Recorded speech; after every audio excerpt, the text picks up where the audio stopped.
پتھر اٹھا کر لا کر پیچھے رکھ دیا، دونوں اس پتھر پر چھپکے سے چڑھ گئے اور پنجوں کو اٹھا دیا۔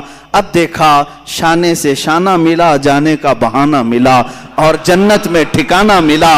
اتنا ہی نہیں، حضور پاک سے کوئی چیز چھپی نہیں ہے، میرے آقا ان کا یہ جذبہ دیکھ رہے تھے۔ آپ نے اجازت مرحمت فرمائی، جن کا جذبہ اتنا جوان ہو انہیں بدر کے میدان میں موقع تو ضرور ہونا چاہیے، لیکن تاریخ آج تک گواہ ہے۔ بخاری اٹھاؤ، مسلم اٹھاؤ، حدیثوں کی کتابیں اٹھاؤ، تاریخ میں یہ رقم ہے۔ اوروں نے اگر کافروں کو مارا ہوگا، ان بچوں نے تو سیدھے کفر کو مارا ہے۔ اوروں نے اگر جہل کو مارا ہوگا، ان بچوں نے تو سیدھے ابو جہل کو مارا ہے۔ یہی دو بچے تھے جو مصطفیٰ کریم صلی اللہ علیہ وسلم کی محبت میں تڑپتے تھے۔ یہ مجاہدین کا کردار ہے۔ جہاں میں کہتا ہوں اب آپ کے سامنے یہ دو بچوں کو میں رکھ دیا تو آپ کسوٹی پرکھ کر کے بتاؤ اے مسلمانوں، کسے میدان میں اترنا چاہیے؟ باڈی بلڈر کو، پیسے والے کو، سیٹ والے کو، طاقت والے کو؟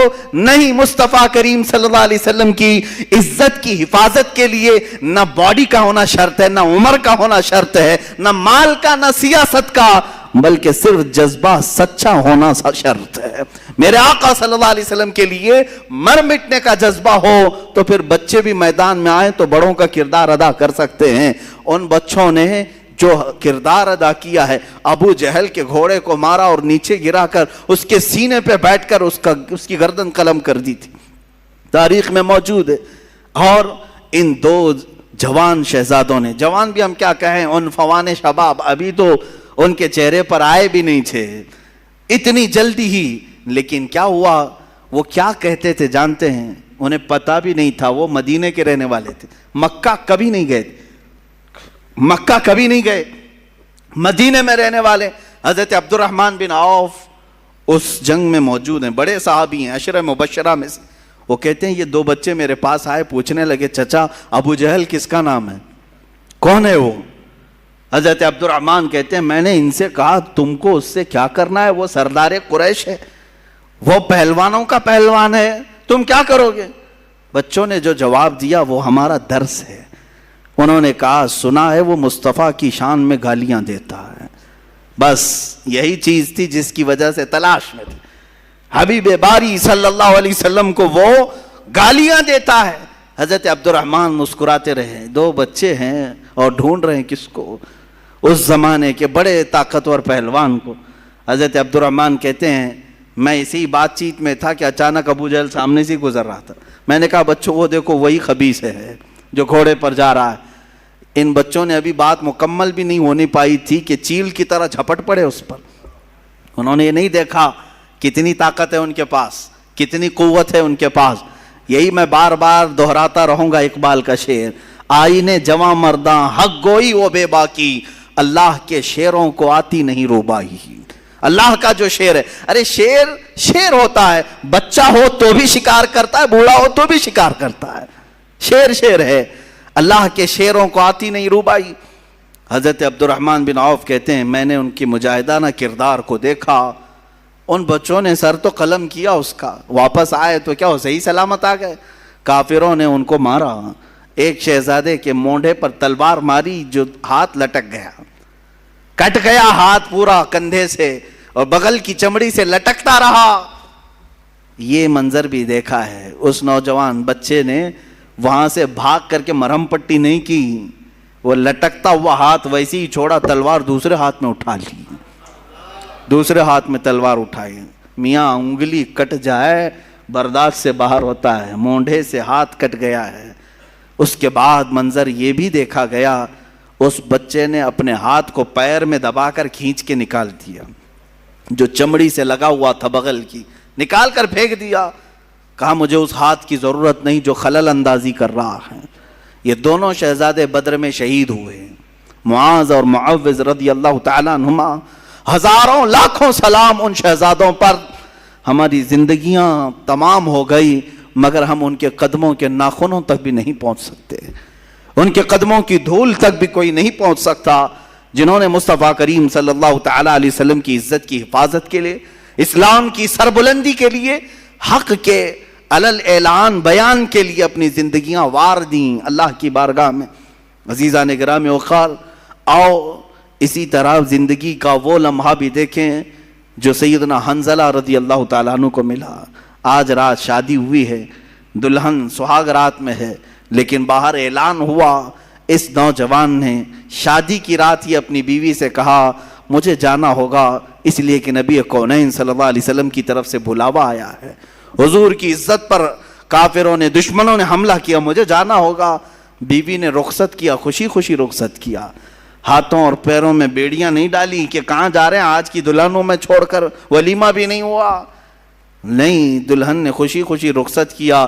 وہ حنظلہ بھی آئے میدان احد میں اور دوسرے دن جام شہادت بھی نوش کیا، واپس نہیں آ سکے، واپس نہیں آ سکے۔ کون ہے ہم میں سے جو یہ قربانیاں پیش کر سکتا ہے؟ اے نوجوانوں، باتیں کرنا بہت آسان ہے، لوگوں کے درمیان جواں مردی کی باتیں پیش کرنا یہ بہت آسان ہے، عملی میدان میں اتر آنا یہ بہت کمال کی بات ہے۔ اللہ تعالیٰ جس سے چاہے کام لے لے۔ وہ صحابہ کے کردار ہم کیوں بیان کرتے ہیں؟ اس لیے بیان کرتے ہیں کہ تمہارے اندر سے بزدلی دور ہو جائے، خوف نکل جائے۔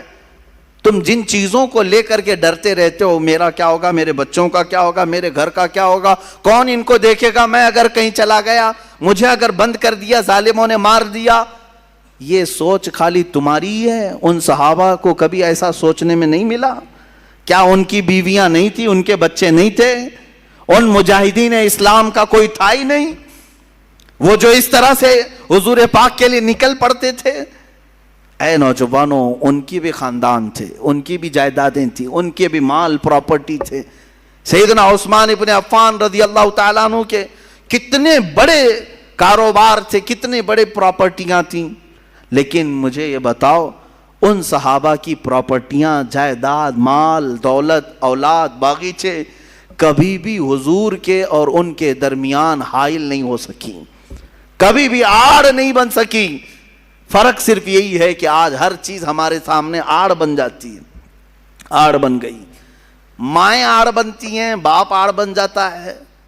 اگر کوئی جوان اٹھتا بھی ہے، حق بولنے کی بات کرتا ہے، تو اس کے گھر والے ہی سب سے پہلے اس کے ہاتھ پیر میں باندھ دیتے ہیں، حالات خراب ہیں، تو کہاں جا رہا ہے، مولانا بولتے رہتے ہیں، ان کا کیا ہوتا ہے، تو مر جائے گا، یہی سب تو باتیں آتی ہیں۔ یہ بزدلی جو آج گھروں میں سکھائی جا رہی ہے، جن ماؤں نے اور جن بہنوں نے اپنے بھائیوں کو اس طرح کی باتیں سکھائی، مت جاؤ ان کی باتوں پر، یہ جوش کی باتیں کرتے ہیں، میدان میں لے جا کر کے مار ڈالیں گے، وہ خود تو زیف رہیں گے، تم اندر چلے جاؤ گے، مارے جاؤ گے۔ ٹھیک ہے تم اس طرح تربیت کر لینا، لیکن ایک وقت آئے گا جب تمہاری عزت پر حملہ ہوگا، تب بھی یہ جوان باہر نہیں آ سکے گا، نہیں کھڑا ہوگا۔ چیلنج کرتا ہوں، لکھ کر کے رکھ لینا، تم نے اس کو روکا ہے اللہ اس کے رسول کی رضا کے لیے، اللہ اس کے رسول کی رضا حاصل کرنے جانے سے تم نے روکا، تو پھر تمہاری حفاظت بھی یہ کبھی نہیں کر سکے گا۔ یاد رکھنا، جو اللہ اس کے رسول کی رضا کے لیے نکلنے والا جوان ہے، وہ سب سے زیادہ اپنے گھر کی حفاظت کرنے کا اہل بھی ہوتا ہے، وہ اپنے بھائیوں، بہنوں، ماں، بچیوں سب کی حفاظت کا اہل بھی ہوتا ہے۔ خیر، سیدنا حنظلہ رضی اللہ تعالیٰ عنہ مجاہدین میں ایک اعلیٰ کردار کا نام ہے۔ عمار بن یاسر، حضرت یاسر رضی اللہ تعالیٰ عنہ مجاہدین میں ایک اعلیٰ کردار کا نام ہے، اور سیدنا خالد بن ولید سیف اللہ المسلول مجاہدین کے ایک اعلیٰ شخصیت کا نام ہے، جنہوں نے حضور پاک صلی اللہ تعالیٰ علیہ وسلم کے ساتھ جنگیں لڑی، حضور کے زمانے میں بھی، حضور کے بعد بھی۔ یہ ایک ایسے مجاہد کا نام ہے جس سے آج بھی دنیا کانپتی ہے، آج بھی دنیا کانپتی ہے۔ لوگ چاہتے ہیں کہ خالد بن ولید کے اوراق کو بند کر کے رکھیں، کبھی نہ اٹھائیں، ان کا مطالعہ نہ کیا جائے، ان کی سیرت نہ پڑھی جائے، اس لیے کہ معلوم ہے اچھوں کی سیرت پڑھنے کے بعد اثر ضرور آتا ہے، اثر ضرور آتا ہے۔ خالد بن ولید رضی اللہ تعالیٰ عنہ وہ مجاہد صحابی جن کو اللہ کے رسول نے سیف اللہ کہا ہے، یہ اللہ کی لٹکتی ہوئی تلوار ہے۔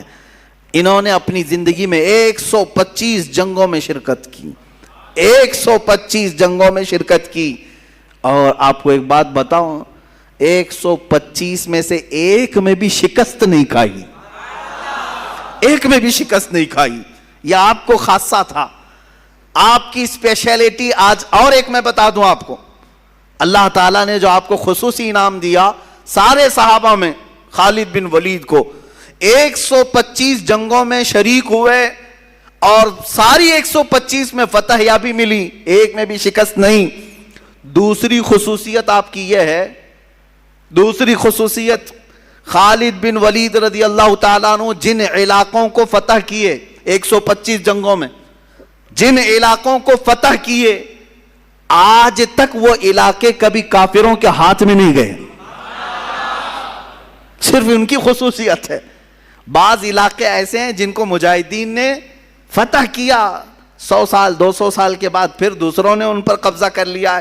ایسے کچھ حالات ہوئے ہیں اور کچھ مقامات ایسے ہیں کہ جیسے مثال کے طور پر ترکی میں کئی مرتبہ ایسے حالات آئے، مصر میں ایسے حالات آئے، اور افریقہ میں کبھی کئی مرتبہ ایسے حالات آئے کہ جہاں مجاہدین اسلام نے ان کو فتح کر کے اسلام میں داخل تو کیا، حالات زمانہ کے بعد جیسے بغداد میں ہوا، پھر دوسروں کا قبضہ ہوا، پھر اسلام آیا، ایسا چلتا رہا.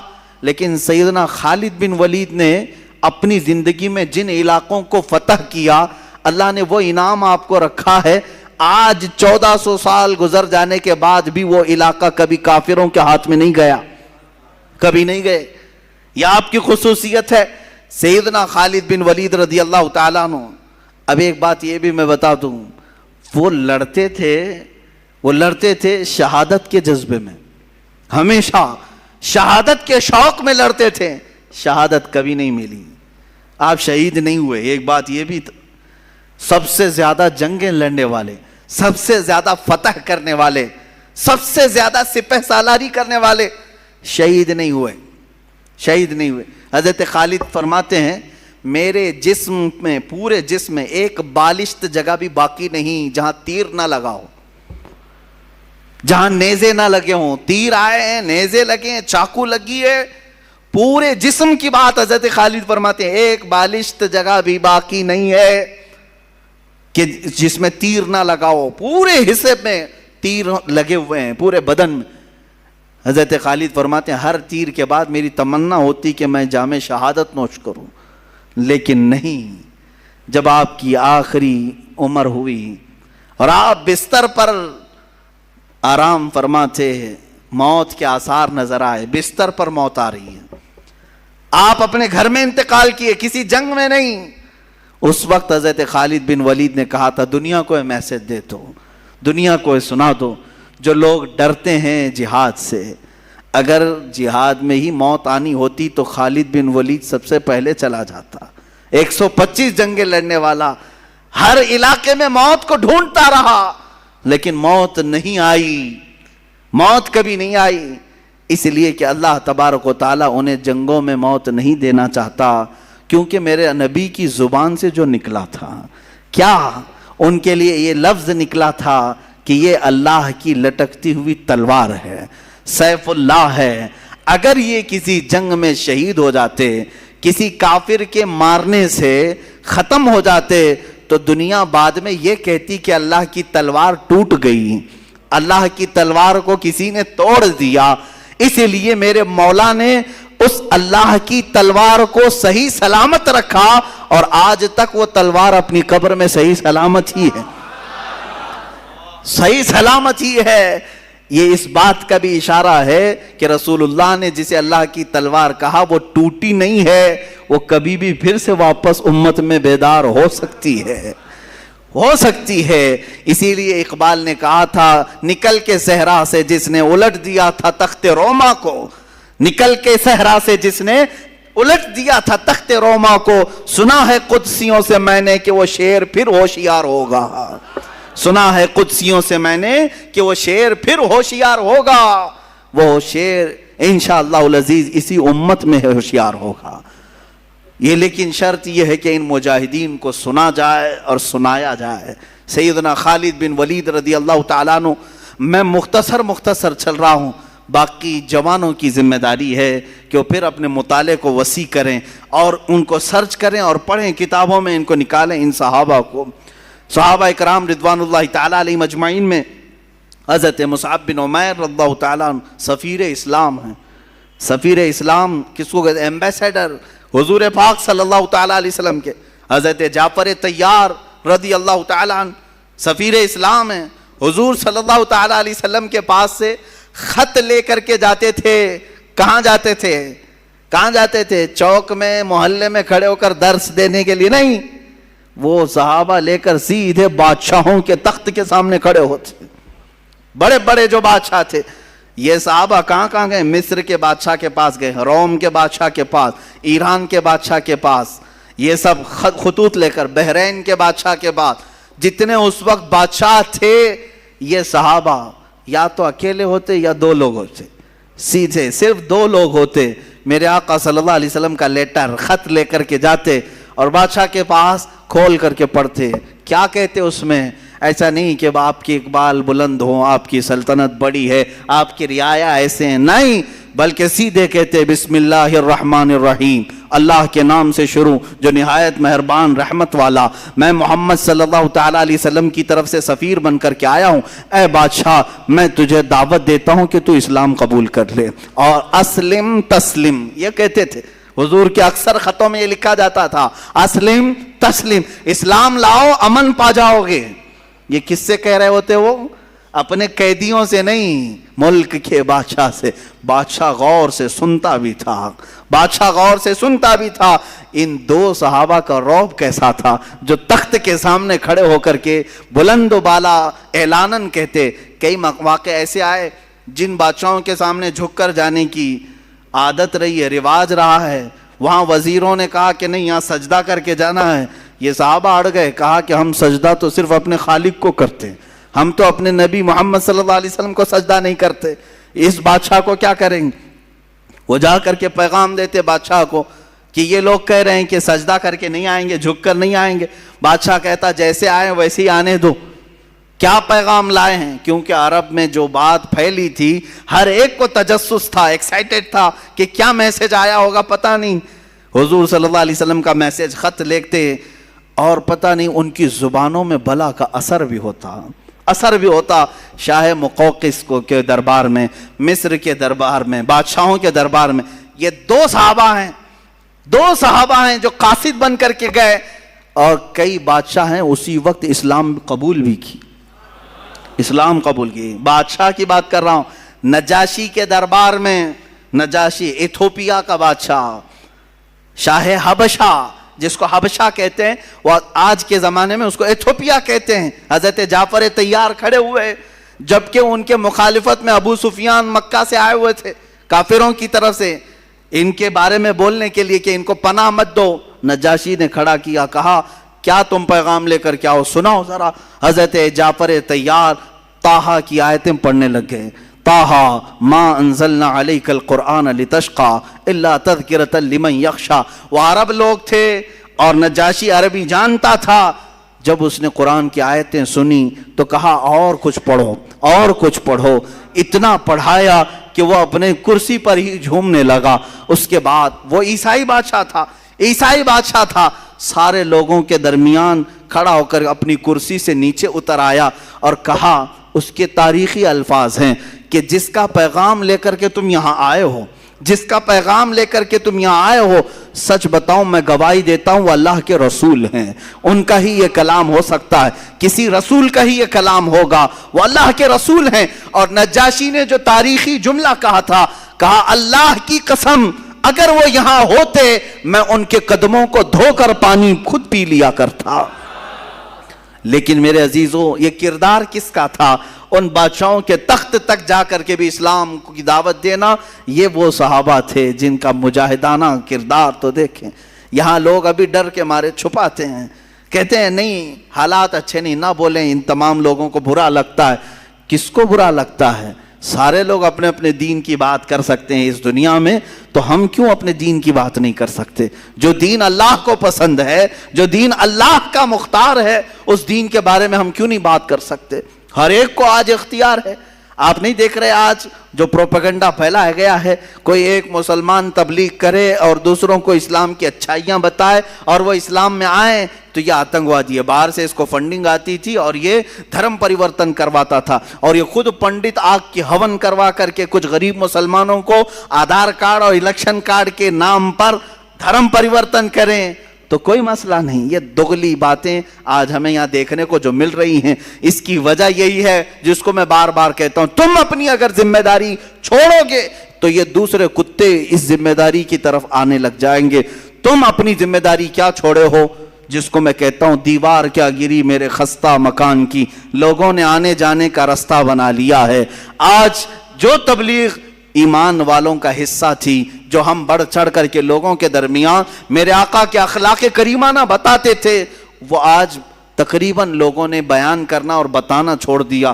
بیان کرنے کا مطلب صرف ممبر سے نہیں ہے، تمہارے اعمال تمہارے اخلاق سے بھی ہے۔ ہر آدمی حضور پاک کی سنتوں کو اپنے اعمال سے بھی بیان کر سکتا، صرف تمہارے کردار ایسے ہوں جسے دیکھ کر کے لوگ سمجھ لیں کہ یہ جھوٹوں کی جماعت نہیں ہو سکتی، یہ اللہ کے رسول کے سچے غلاموں کی جماعت ہے۔ عزیزان گرامی وقار، یہ صحابہ کرام رضوان اللہ تعالی علیہ مجمعین جنہوں نے بادشاہوں تک بھی پہنچایا اسلام کے اس عظیم میسج کو، اور جنگلوں میں گئے ہیں۔ بربر ایک قوم کا نام ہے، جانتے ہوں گے۔ جب کسی کے اوپر بہت زیادہ سختی کی جاتی ہے نا تو کہتے ہیں کہ ظلم و بربریت کا ننگا ناچ ناچ رہا۔ بربریت کیا ہے؟ بربریت دوسری زبانوں میں بھی بربرتا بھی کہتے ہیں، یعنی بہت زیادہ کسی کے اوپر تشدد کیا جائے تو بربر کہا جاتا ہے۔ بربر ایک قوم کا نام ہے، جنگلوں میں رہنے والی بہت سخت قسم کی قوم تھی، تشدد کرنے والی قوم تھی۔ وہ اکثر باہر سے آنے والے انسانوں کو مار ڈالتے تھے۔ جنگلوں میں، افریقہ کے جنگلوں میں رہنے والی ایک قوم، بربر قوم، جس کا سامنا کوئی نہیں کرنا چاہتا۔ نہ ان کو انسانوں کی طرح جینے میں کوئی لطف تھا، نہ مال کماتے تھے، نہ مطلب گھر بناتے ہیں جنگلوں میں اسی طرح پتوں کی زندگی گزارتے ہیں، شکار کرتے کھاتے ہیں۔ کسی کا قتل کرنا، کسی کو پھاڑ دینا، پیٹ نکال چیر دینا کوئی بڑی بات نہیں تھی، معمولی بات تھی ان کے۔ اس بربر قوم کے پاس رسول اللہ کے یہ دیوانے صحابہ اسلام لے کر کے گئے، اسلام لے کر کے گئے۔ اس بربر قوم کے پاس جن کی زبان تک نہیں آتی تھی، صحابہ گئے۔ کیا ان کو ڈر نہیں تھا کہ ہمارے جاتے ہی ہماری شکل و شباہت کو دیکھ کر کے یہ لوگ ہم پر حملہ کریں گے، مار ڈالیں گے؟ نہیں، اللہ کے شیروں کو آتی نہیں روبائی، وہ کسی میدان میں بھی چل پڑتے تھے۔ وہ صحابہ گئے ان جنگلوں میں، ان کی زبان تک نہیں آتی تھی، اشاروں سے انہیں سمجھایا، اشاروں سے انہیں بتلایا بہت ساری چیزیں۔ جب دھیرے دھیرے زبان کھول کر کے انہیں بتایا، ایک بات میں آپ کو بتا دوں، صرف آپ کو کہا گیا ہے کہ تم پیغام پہنچاؤ، دلوں میں اتارنا یہ اللہ کا کام ہے، اللہ کا کام ہے۔ وہ صحابہ اسی یقین کے ساتھ جاتے، اور جنگل میں رہنے والی بربر قوم کے سامنے جب میسج پیش کیا، کبھی کوئی چیزیں بجا کر کے، کبھی اشاروں سے، لیکن چند دنوں کے بعد دیکھا اس بربر قوم نے انہی صحابہ کو امام بنا کر ان کے پیچھے نمازیں بھی ادا کرنا شروع کیا۔ جنگلوں میں نمازیں قائم ہو گئیں، اور اس کے بعد آج تک وہ قوم اسلام سے وابستہ ہے، آج تک وہ قوم اسلام سے وابستہ ہے۔ صحابہ رضوان اللہ تعالی علیہ مجمعین کے ہاتھوں پر جو اسلام لائی ہے وہ قوم 1400 سال گزر جانے کے بعد آج بھی افریقہ کے بہت سارے علاقوں میں وہ اسلام کے چاہنے والے موجود ہیں، مسلمان موجود ہیں۔ میں آپ کو صحابہ کا ایک کردار بتاؤں۔ بربر قوم کے پاس گئے ہیں، آپ اندازہ کر سکتے ہیں عرب کے رہنے والے، آج کے عیاش عربوں کو دیکھ کر کے قیاس مت کرنا کہ صحابہ عرب تھے تو ایسے رہے ہوں گے، نہیں، یہ عیاش عرب ہیں، یہ یہودیوں کی اولاد بن گئے ہیں بہت سارے، اس میں بہت سارے، اللہ ماشاءاللہ، سب کی بات نہیں کرتا ہوں۔ ان کے ہاں آج جو رنگینیاں ہیں، جو عیاشیاں ہیں، وہ تو یورپ میں بھی نہیں ہیں۔ ان پر قیاس مت کرنا۔ صحابہ کرام رضوان اللہ تعالی علیہ مجمعین، سلف صالحین، تبع تابعین جو عرب تھے، ان کی عربیت بہت الگ تھی، اس کے باوجود وہ عرب میں جس انداز سے رہتے تھے وہ سب چیزیں ترک کر کے، جانتے ہو آج اگر میں آپ کو کہوں اتنی ٹیکنالوجی کے بعد بھی چائنا ذرا جا کے آؤ، آپ ہنس پڑیں گے، کیا کریں گے؟ چین چین چین چین کریں گے ہم وہاں جا کے، ہم کو نہ زبان آتی ہے، کچھ بھی نہیں آتی، کیا کریں گے؟ میرے عزیزو 1400 سال پہلے حضرت سعد ابن ابی وقاص چائنا آئے ہیں، چین کی سرزمین پر آئے تبلیغ اسلام کی خاطر۔ کون سی زبان لے کر کے آئے ہوں گے، کیسے ان کے درمیان پھیلائے ہوں گے؟ جانتے ہیں اس صحابی کی تبلیغ اسلام سے چائنا میں اسی وقت اسلام پھیلا بھی تھا۔ چائنا کی زبان مختلف، بالکل ان کا رنگ الگ، ان کے تہذیب الگ، ان کے اخلاق الگ۔ اتنا ہی نہیں، وہی عرب کے صحابہ ہیں، وہی عرب کے صحابہ ہیں جو وہاں سے مدینہ طیبہ سے نکلے تو ہمارے اس دیار غریب ہندوستان میں بھی تشریف لائے، دیار غریب نواز ہندوستان میں بھی تشریف لائے۔ اور آپ کو میں بتاؤں، ساحل سمندر کے پاس صحابہ کی آمد بہت ہوئی ہے۔ کیرلا کے جو سمندر ہیں اس کے ساحل پر صحابہ اترے ہیں، ممبئی کے جو ساحل ہیں اس پر صحابہ اترے ہیں، سندھ کے علاقے میں تابعین اترے ہیں۔ یہ ہندوستان کی سرزمین پر وہ تجارت بھی کیے، اور یہاں جب آئے سیدنا مالک بن دینار رضی اللہ تعالیٰ عنہ، جن کی تاریخ میں یہ ملتا ہے کہ ان کے صرف ایک کردار کو دیکھ کر کے وہاں کے راجے نے، وہاں کا جو بڑا پیسے والا تھا، وہ مرعوب ہو گیا۔ ناریل ٹوٹ کے نیچے گرا تھا، ان کو شدت کی پیاس لگی تھی۔ آپ نے کہا مجھے پانی چاہیے اشارے سے، تو قریب کھڑا ہوا آدمی کہا یہ ناریل اٹھاؤ پی لو، کیرلا میں ناریل بہت ہوتے ہیں۔ مالک بن دینار نے کہا نہیں، پہلے یہ بتاؤ تو یہ کس کا درخت ہے، مالک کون ہے، پہلے میں اس کی اجازت تو لے لوں۔ کہا یہاں یہ سب چلتا نہیں ہے، جو راستے پر پڑے اٹھا لیا جاتا ہے۔ کہا وہ تم اٹھاتے ہوں گے، میں رسول اللہ کا غلام ہوں، ہم کسی کی بھی چیز کو بغیر اجازت کے چھوتے تک نہیں ہیں۔ یہ بات اس نے راجے سے جا کر کہا تو اس راجہ نے ان کی باتوں کو سن کر بہت زیادہ متاثر ہوا۔ انہیں پانی بھی پیش کیا گیا اور پوچھا گیا یہ جو آپ ایمان لے آئے ہو، یہ جو علم کی دولت یا اخلاق کی کہاں سے لے آئے ہو؟ اس مالک بن دینار نے سیدھے اشارہ کیا مدینے کے سورج کی طرف کہ یہ کرنیں وہاں سے چلی ہیں۔ اس راجہ نے اسی وقت سفر کا ارادہ بھی کیا اور سفر کے لیے چل بھی پڑا۔ بعض تاریخی روایات میں یہ ملتا ہے کہ وہ حضور پاک صلی اللہ علیہ وسلم کی بارگاہ میں جا کر مشرب اسلام بھی ہوا۔ یہ صحابہ تھے، وہ ہندوستان تک آئے، ہمارے علاقے تک آئے، چائنا گئے، افریقہ گئے، اور میرے عزیزو اسلام کے تبلیغ اور انتشار میں جو ان کا کردار ہے، صدیاں گزر جائیں گی، بہت ساری چیزیں گزر جائیں گی، میں بیان نہیں کر سکوں گا۔ صحابہ اکرام رضوان اللہ تعالیٰ علیہ مجمعین کی وہ جماعتوں میں سے جوان لوگ اٹھے ہوئے ہیں۔ اسی سندھ کا علاقہ، ہند اور سندھ دو تھے، ہند اور سندھ۔ ابھی سندھ جو ہے اکثر حصہ پاکستان میں ہے، پہلے یہ دو ہند اور سندھ مشہور تھے۔ سندھ کے علاقے میں راجہ داہر سنگھ، جو کشمیر کے آگے ایک راجہ کی حکومت تھی۔ اب یہ لوگ اس کو ابھی برا سمجھیں گے کہ ہمارے راجے کی برائی کر رہا ہے، جب گنڈا ہوگا تو گنڈا ہی کہیں گے۔ ہاں، کچھ عورتوں کو اس نے گرفتار کیا تھا، اس کے گنڈوں نے کچھ عورتوں کو گرفتار کیا جو مسلمان تھیں، وہ حج کے سفر پر جا رہی تھیں۔ یہ 90 ہجری کا واقعہ ہے، اور وہ پکارتی رہ گئیں، لیکن گنڈوں نے انہیں گرفتار کیا، پکڑ لیا۔ اب ان عورتوں نے کہا صرف اتنی آواز سے کہ کوئی ہے جو ہماری آواز عرب تک پہنچائے۔ اس وقت حجاج بن یوسف گورنر تھا، کچھ تجارت کرنے والے جو عرب سے آئے ہوئے تھے انہوں نے آواز سنی، واپس جا کر کے گورنر کے پاس یہ بات بتا رہے تھے کہ ہم سندھ کے علاقے سے آئے، وہاں کے ایک راجہ نے چند عورتوں کو، اس کے گنڈوں نے چند عورتوں کو گرفتار کیا، وہ پکار رہی تھی کوئی ہے۔ گورنر کے سامنے یہ تاجر اپنا واقعہ بیان کر رہے تھے، وہیں سامنے سے ایک جوان شہزادہ گزر رہا تھا، صرف 18 سال کی عمر تھی، محمد بن قاسم۔ کھڑا ہو گیا، واقعہ سنا، عرب میں رہنے والا شہزادہ محمد بن قاسم، صرف 18 سال کی عمر ہے، وہیں رک گیا۔ اور گورنر چونکہ اس کا چچا لگتا تھا، اس نے کہا چچا میں جانے کے لیے تیار ہوں، اور وہیں سے پکارا زور سے، لبیک یا اختی، اے میری بہن تیرا بھائی حاضر ہوگا، جو سندھ سے تو نے آواز اٹھائی میں حاضر ہوتا ہوں۔ 10,000 کا لشکر لے کر سب سے پہلے ہندوستان میں آنے والا محمد بن قاسم ہے۔ سندھ کے علاقے میں آئے، میرے عزیزوں لوٹ مار کرنے نہیں آئے تھے، مال لوٹ کر لے جانے نہیں آئے. جیسے کہ تم سب جانتے ہو انگریز یہاں کیا کرنے آئے تھے، سارا یہاں کا لوٹ کر کے لے گئے. کبھی یہ لوگ بیان نہیں کرتے ہیں. انگریزوں کے غلام یہ تاریخ نہیں جانتے.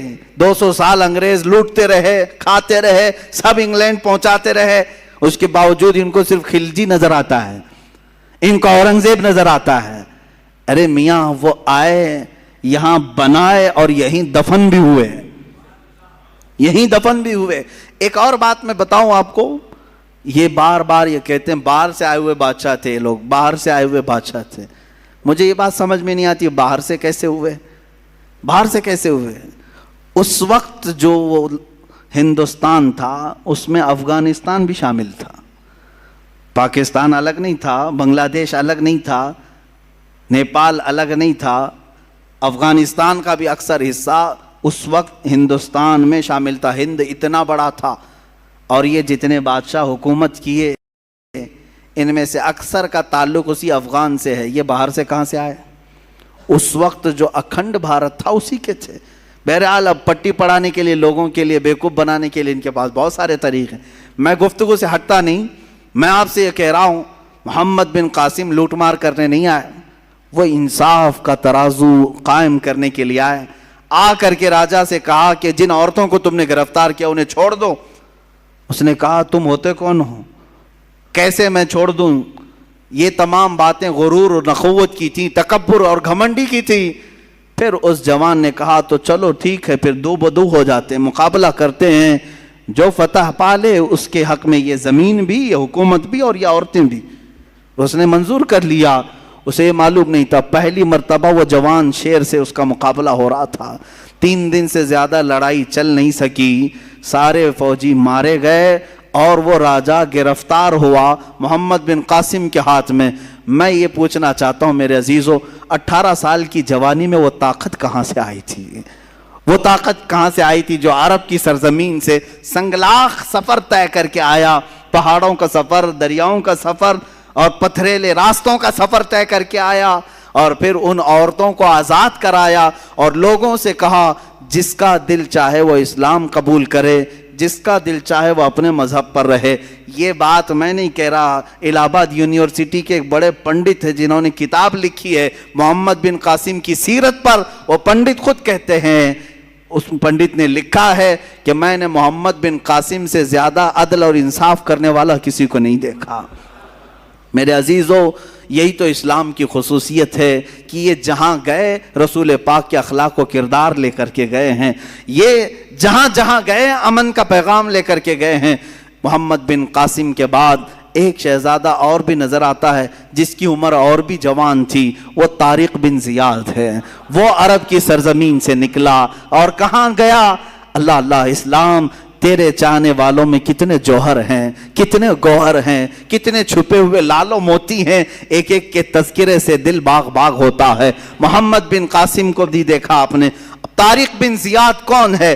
طارق بن زیاد ایک جوان شہزادہ ہے، ایک سپاہی ہے، اور جوانی ایسی، قوت اور جوش و جذبہ ایسا کہ سب سے پہلے بیڑا اٹھاتا ہے اور کہتا ہے میرے محمد عربی صلی اللہ علیہ وسلم کا پیغام میں یورپ کی سرزمین پر لے جانا چاہتا ہوں. یورپ کی سرزمین عیسائیوں سے بھری ہوئی، مسیحیوں سے بھری ہوئی، صلیبیوں سے بھری ہوئی، اور بہت سخت قسم کے عیسائی تھے. اس وقت جانے کے لیے عرب اور یورپ کے بیچ میں ایک سمندر تھا، میڈیٹرین سی آج بھی اس کو کہتے ہیں. آج بھی ہم نے دیکھا ہے بحر متوسط ایک سمندر حائل ہے. اس سمندر کا سفر طے کر کے ان مجاہدین کو جانا تھا. طارق بن زیاد اپنے جوان لشکریوں کو لے کر سمندر کا سفر طے کرتے ہیں. سب سے پہلے کہاں اترے؟ اسپین میں اترے، جس کو اندلس کہا جاتا ہے. طارق بن زیاد وہاں اترنے کے بعد ساری جگہ کا معائنہ کیا. نئی زمین ہے، نیا علاقہ ہے، نئے لوگ ہیں. عرب کہاں، یورپ کہاں، دونوں کی تہذیب الگ، دونوں کی زبانیں الگ، دونوں کا کلچر الگ. نئی زمین پر آئے. اب ایک بار پھر مڑ کر کے اپنے لشکریوں کی طرف دیکھا. جوان تھے، بھری جوانی تھی سپاہیوں کے اندر، اور کشتیاں بھر بھر کر کے آئے تھے. سب کو بلا کر کے کہا طارق بن زیاد ایک تمہارے درمیان پیغام دینا چاہتا ہے، آج کی شام تک جسے واپس عرب لوٹنا ہے وہ لوٹ جائے، اور جسے رہنا ہے وہ یہی رہ جائے۔ کوئی ہے جو لوٹنا چاہتا ہے؟ شام تک کا وقت ہے۔ شام ہو گئی، ایک بھی سپاہی واپس جانے کی بات نہیں کیا۔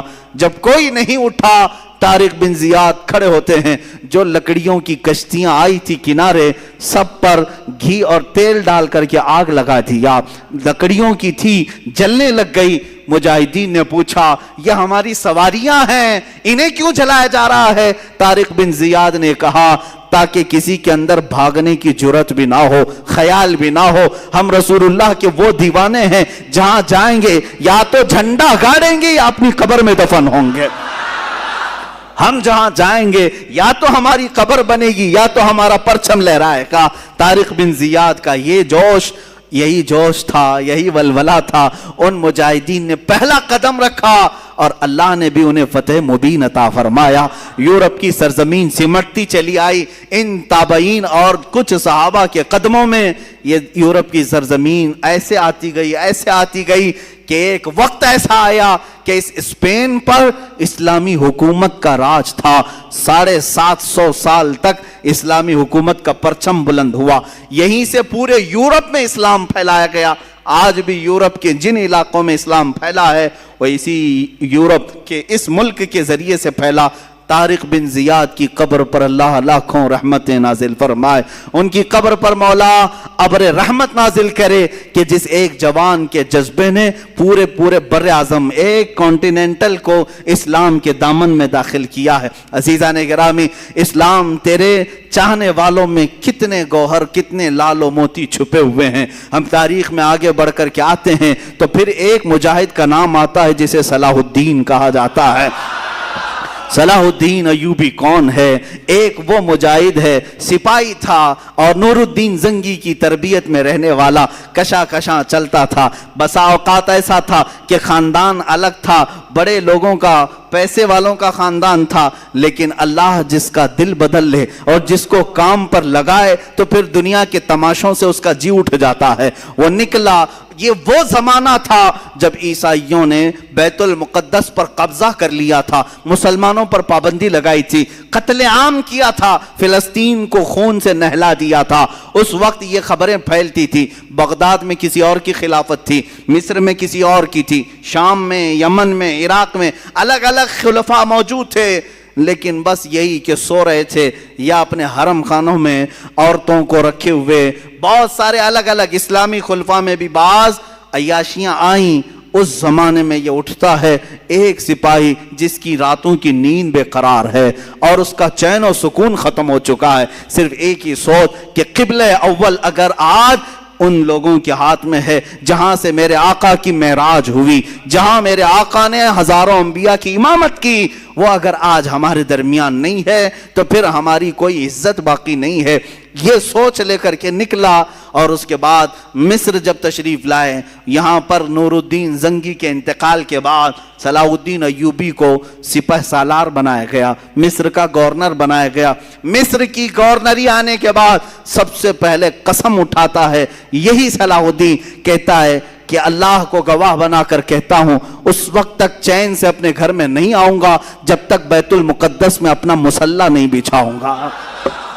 اتنا ہی نہیں، ایک جگہ سے گزرتے ہوئے ایک بڑھئی کو دیکھا جو ممبر بنا رہا تھا اور پوچھا بہت خوبصورت ہے، میں خرید لوں؟ کہا لے لو۔ کہا اسی دن یہ نیت کر لیا کہ اس ممبر کو میں بیت المقدس میں ضرور لگاؤں گا، اور وہی ایک حوصلہ ہے، ایک عزم ہے، اور اس کے بعد نکلے۔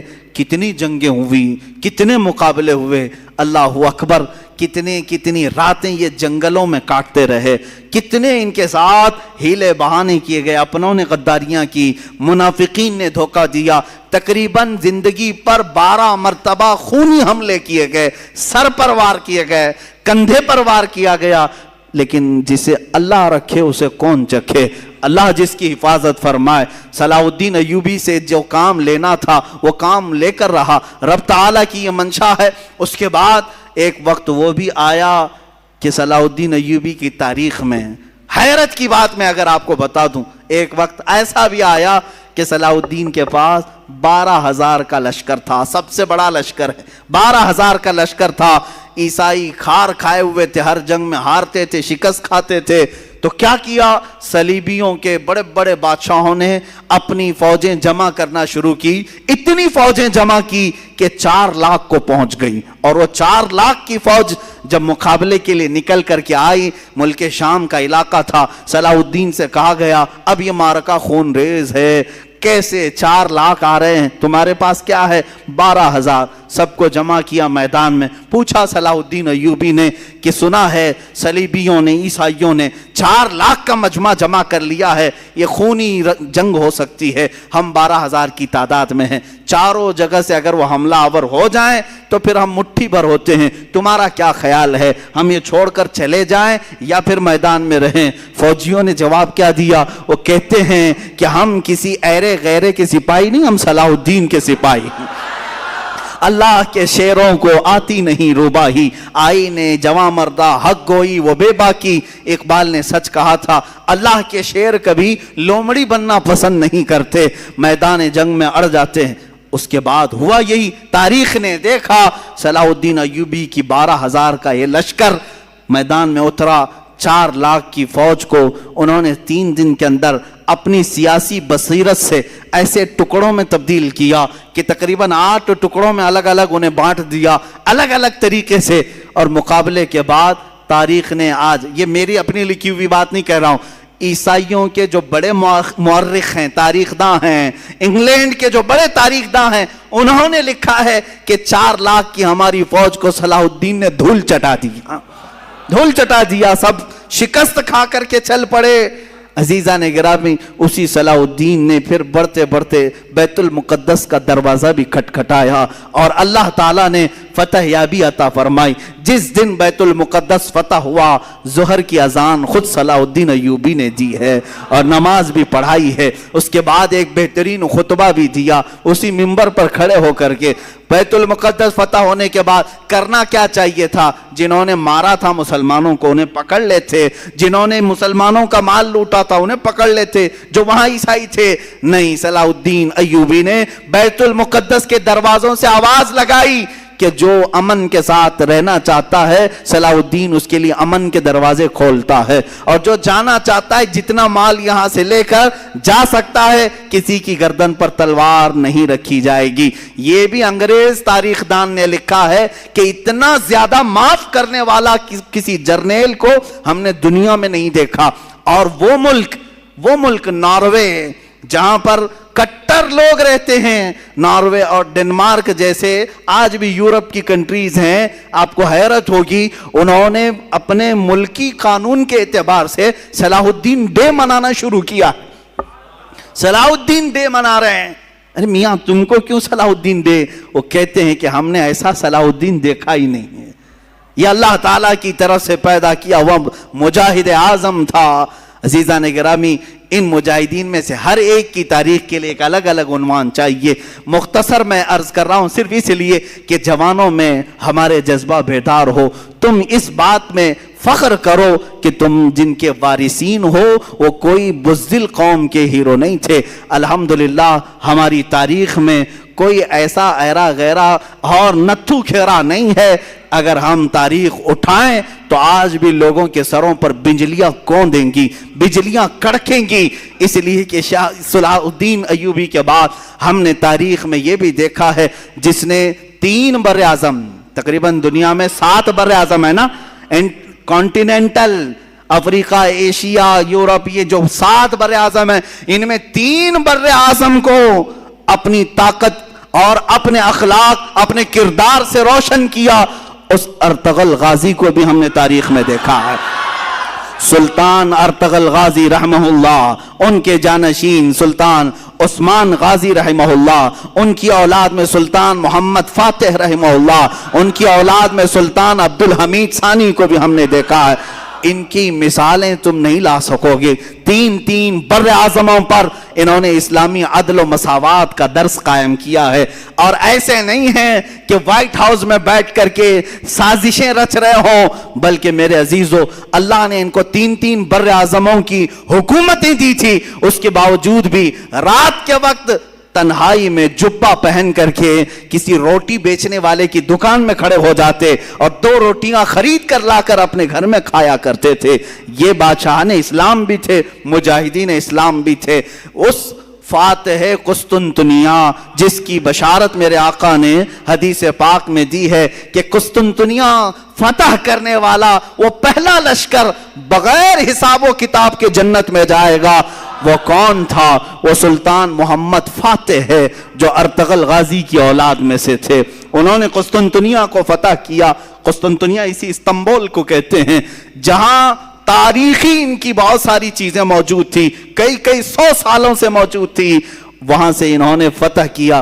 ابھی آپ نے سنا ہوگا 1 سال پہلے مسجد آیا صوفیہ کا ایک بڑا مسئلہ چلا تھا، بہت لوگوں کے پیٹ میں درد ہو رہا تھا کہ رجب طیب اردگان نے اس کو مسجد میں تبدیل کر دیا، وہ میوزیم تھی۔ یہ تاریخ چھپا رہے ہیں، کوئی میوزیم نہیں تھی، یہ سلطان محمد فاتح کی فتح کی ہوئی مسجد تھی، انہوں نے خریدا تھا، چرچ تھی، سیدھے صاف کیوں نہیں بولتے؟ میوزیم تھی؟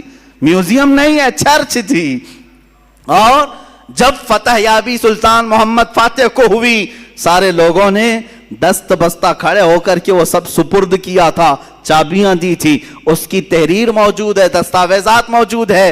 یہ تو ظالم خبیث عیاش مصطفیٰ کمال بادشاہ جو یہودیوں کی اولاد میں سے تھا، یہ سلطنت عثمانیہ کے ختم ہونے کے بعد جو یہودیوں کی طرف سے نافذ کیا ہوا کمال بادشاہ تھا، اس نے اس مسجد کو میوزیم میں تبدیل کر دیا تھا سن 1935 سے لے کر اب تک۔ ہاں یہ اور بات ہے کہ چاہے تم اپنے طاقت اور نشے میں کسی مسجد کو بدل بھی دو، انشاءاللہ رب تعالی وقت آئے گا پھر کسی نائب صلاح الدین کو ضرور پیدا کرے گا۔ ہاں اگر آج ترکی میں کوئی جوان شیر پیدا ہے، اس نے اگر مسجد میں تبدیل کیا ہے تو اللہ تعالیٰ کی طرف سے دیا ہوا اس کو یہ انعام ہے، اور ہم بھی انتظار کریں گے انشاءاللہ العزیز۔ جن مسجدوں کو تم نے آج ہڑپ لیا ہے اور یہاں غیر قانونی طریقے سے عمارتیں بنا کر کے اپنے بھگوا جھنڈے لہرانے کی کوششیں کرتے ہو، 100 سال گزر جائیں، 200 سال گزر جائیں، ہم نا امید نہیں ہیں، ایک دن وہ آئے گا جب وہاں کی دیواروں سے بھی صدائے اللہ اکبر گونجے گی، اللہ اکبر کی صدا ضرور گونجے گی۔ اس لیے کہ ہم کسی کی ہڑپی ہوئی چیز کو مسجد نہیں بناتے، کسی کی زور زبردستی لی ہوئی چیز کو مسجد نہیں بناتے، بلکہ خوشی خوشی اگر کوئی لا کر دے رہا ہے تب بھی رسول پاک نے قیمت دے کر کے مسجد نبوی بنائی ہے۔ یہ تاریخ اسلام ہے۔ بہرحال مجاہدین کا کردار تھا، بات ہماری رخ پلٹ نہ جائے، مجاہدین ابھی ہماری فہرست میں ختم ہی نہیں ہوئے۔ ہم نے صلاح الدین کو یاد کیا ہے، ہم نے سلطان ارطغرل غازی کو، عثمان غازی کو، عبد الحمید ثانی کو یاد کیا، لیکن میرے عزیزو یہ ناانصافی ہوگی اگر میں ہندوستان کے ان مجاہدین کو یاد نہ کروں جنہوں نے پرچم اسلام لہرایا ہے اور عدل و مساوات قائم کیا ہے۔ اس میں سے ایک جوان شیر شہاب الدین غوری بھی ہے، دوسرا جوان شیر محمود غزنوی بھی ہے، تیسرا جوان شیر اورنگزیب عالمگیر بھی ہے۔ یہ تینوں جملے جو میں نے کہا یہ پیٹ میں سیدھے گڑتے ہیں، آنکھوں میں سیدھے چبھتے ہیں، اس لیے کہ یہ نام جلدی کوئی سننا نہیں چاہتا۔ ان ظالموں کو پتہ نہیں ہے کہ یہ ظلم کے ساتھ آئے ہوئے لوگ نہیں تھے۔ تم تاریخ تو ذرا اٹھا کے پڑھو، کہاں سے اب نفرت کے ماحول میں جی رہے ہو؟ ہندوستان کو آج چند پاکھنڈیوں کے حوالے کیوں کر دیا جو زہر کھول رہے ہیں؟ ہندو مسلم فقط کٹرتا کی باتیں کر کے لوگوں میں نفرتیں پھیلا رہے ہیں، جس کی وجہ سے بہت سارے لوگ اب یہ ماحول کو اپنانے لگ گئے ہیں۔ میں کہتا ہوں عقل مند آدمی وہ ہے جسے چاہیے کہ وہ خود اسلام کو پڑھے، مجاہدین اسلام کو پڑھے، ہندوؤں کو بھی پڑھے، ان کی مقدس کتابوں کو بھی پڑھے، پھر فیصلہ کرے۔ یعنی کوئی نفرت اور تشدد کی بات نہیں ہے۔ یہ آج جس طرح سے بیوقوف بنا رہے ہیں، یہاں ہندو خطرے میں ہے، ہندو خطرے میں، کن لوگوں سے خطرے میں ہے؟ کن لوگوں سے خطرے میں؟ 14% لوگوں سے خطرے میں ہے، 14%، 15% لوگوں سے خطرے میں ہے۔ ارے 20 لاکھ 25 لاکھ کی آبادی ہماری بتائی جاتی ہے، 140 کروڑ کی آبادی میں 140 کروڑ کی آبادی میں 20 لاکھ 25 لاکھ لوگ، باقی 100 کروڑ لوگوں کے لیے خطرہ ہے. یہ بنایا ہوا خطرہ ہے اور کچھ بھی نہیں ہے. بنایا ہوا خطرہ ہے کیونکہ تمہیں معلوم نہیں ہے جس کو تم نے اوپر بٹھایا ہے وہ کپڑے کے سانپ بہت دکھاتا ہے. ہاں پلاسٹک کے سانپ دکھاتا ہے جس سے لوگ ڈرتے ہیں. پکڑ لو تم، پتہ نہیں چلے گا، کوئی سانپ کاٹنے والا نہیں. یہ جتنی اپنے منہ سے پھینکتا ہے وہ سب کپڑے کے سانپ ہیں. یا پھر یہ لوگ آج جو ڈرا رہے ہیں خطرہ ہے خطرہ ہے، میں ان ہندوؤں سے بھی کہوں گا جو سیکولر دماغ رکھتے ہیں، ان کی باتوں میں آ کر خواہ مخواہ بیوقوف نہ بنو. مسلمان یہاں پر کتنے 100 سالوں سے ہے، 700 سال تک جب یہاں اسلامی حکومت رہی تب ہندو خطرے میں نہیں تھے، تب مندریں سلامت رہی. کچھ ہوا مندروں کو؟ 1000 سال پرانی مندر آج بھی ہندوستان میں ہیں کہ نہیں ہیں؟ تاریخ جا کر کے پوچھ لو ان سے ہی، سب مندریں موجود ہیں. جب خطرہ نہیں ہوا 700 سال حکومت میں رہنے کے بعد، اب چلو آزادی کے بعد 70 سال اور بھی گزر گئے، اس وقت بھی خطرہ نہیں تھا. یہ 2014 سے خطرہ بہت بڑھ گیا. کیوں؟ بیوقوف بنا رہے ہیں. ان لوگوں سے خطرہ بڑھ گیا. ارے وہ بھی کن لوگوں سے خطرہ بڑھا؟